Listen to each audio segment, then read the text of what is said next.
It's what time? Elevations time.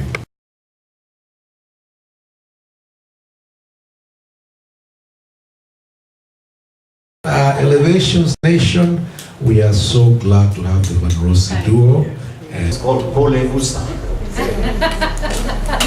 Tonight, as they have done in the past, they will again take us through the memory lane. It's called Pole Gusta. Back to our formative years.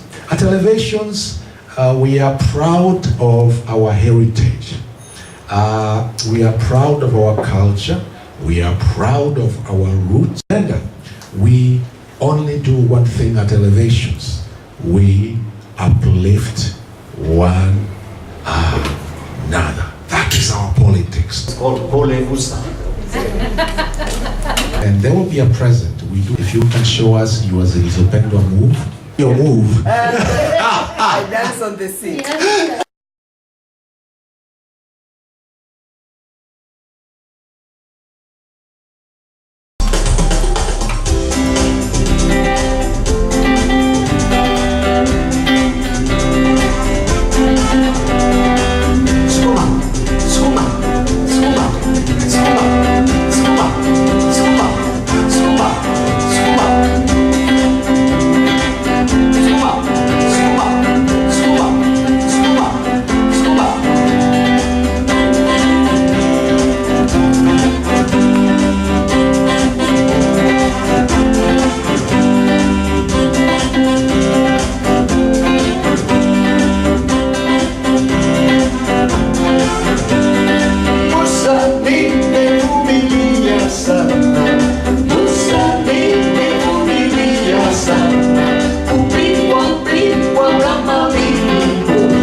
Sura yangu haikuwa na alama hata moja.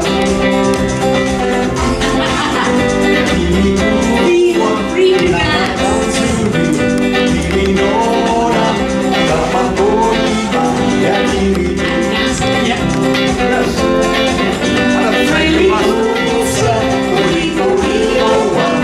Sura yangu haikuwa na alama hata moja.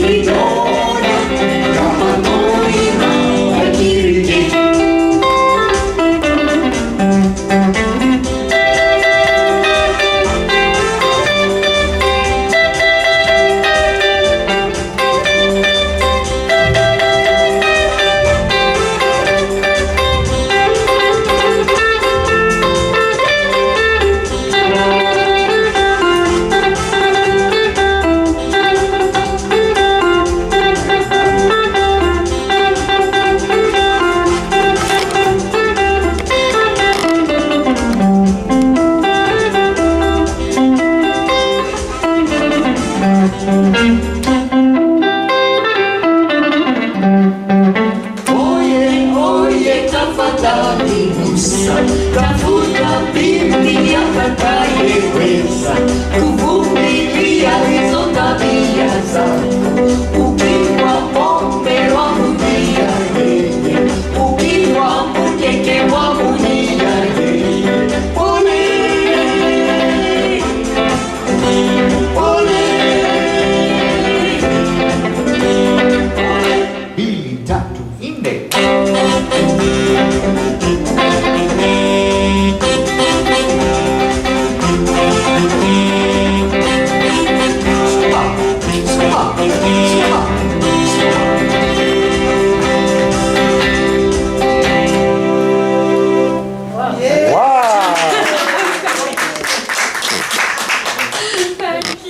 I think Pastor Reverend Mark deserves a t-shirt. Pastor, you deserve a t-shirt. This young man, when he married that young girl, she was beautiful. Not even a scratch in the face. But that boy went and drink different drinks. Munika, I don't know what it is, but it is a traditional, certainly, beer.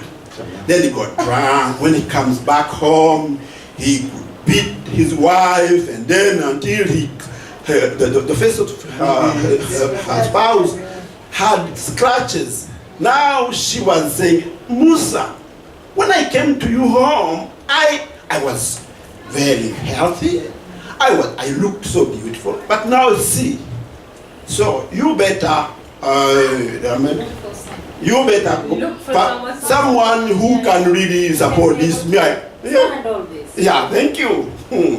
So I like that, because when I have married many people, many couples, and when I see how the young man and the young girl, when they start, when the time they even shake when they are putting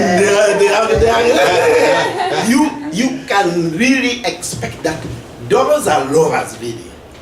But when drunkenness comes in and money becomes a problem, then problem starts. So that young lady is singing, remembering how she came, and now she how she looks like, and she gets so it's so sad. This song, so it's very instructive, very educational. Yeah. That's why when it comes to sing it, I was a little bit shy when at home. I sing it and I dance because it helps me to educate. So Okay. That song is loaded. And Violence against women is something actually very serious. violence against women. I remember there was this gentleman who was a military guy. He was a skilled marksman. And this guy, every time he would come home after he's had his munyoki, or that particular drink, he would tell his wife to stand at the front of the door, and as a skilled marksman, he would take a knife and he would throw it always at her forehead right there. And this wife obeyed, stood there, knife after knife. And she lived with him. So there are some atrocious things that happen in terms of violence against women. Would you comment especially about the song? That's number one. The other thing that I think we'll also want to comment about is body image. Body image back in our nations, putting on weight is actually beautiful.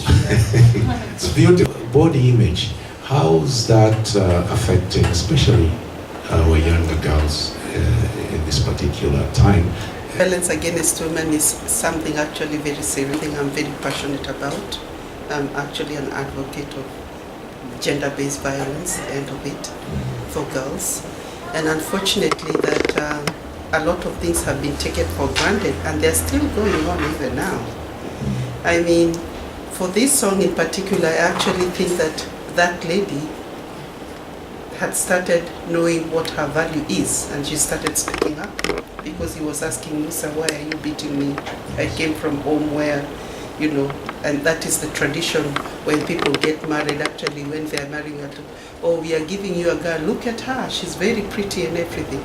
But unfortunately, the violence already started at home, because we know in some culture how, you know, it was a way of man to exercise, that is the head of the home. They will go drink and they come, they beat their wives. And the wives were actually brainwashed to believe that their husband loves them by doing that.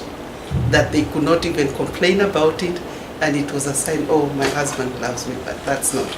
But what people took for granted is children emulate what their parents are doing.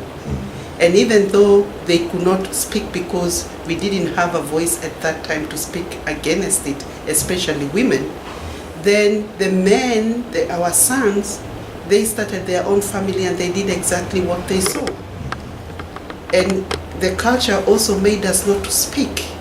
In fact, I remember, even coming from the Maasai tribe, a woman could not get married and go back home. When you go back home, you are taken back immediately. Because first of all, you are a currency. You are bought. You belong to somebody. Secondly, it was shameful. They'd say that you are not taught how to keep your home and how to take things, I don't know, even internalize and, and digest and so on and so forth. So you can imagine, and it all goes to women violence and, the FGM into it, early marriages, and so many things. When we're in the Western world, we see that women are speaking up. But I can assure you there is a very good percentage that are suffering still in their homes, even in Canada. I was shocked to see that the rape, Canada is number 8 in the world in rape cases. America is number 1. Number 1. Yeah, South Africa is number 2. But we are looking at gender violence. It's huge. In Africa, being big is beautiful. In the Western, there is a very big thing, but it's because I think also of the industry, the fashion industry and so on and so forth. It really to start having discussions and talking about it, talking to our children, talking to the men, talking to the elders. Explore that. I like what you said. We should be educating men.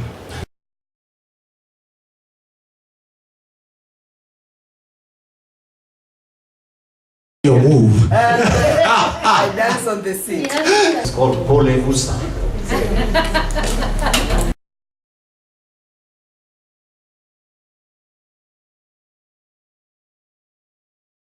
Pastor, you deserve a Hey!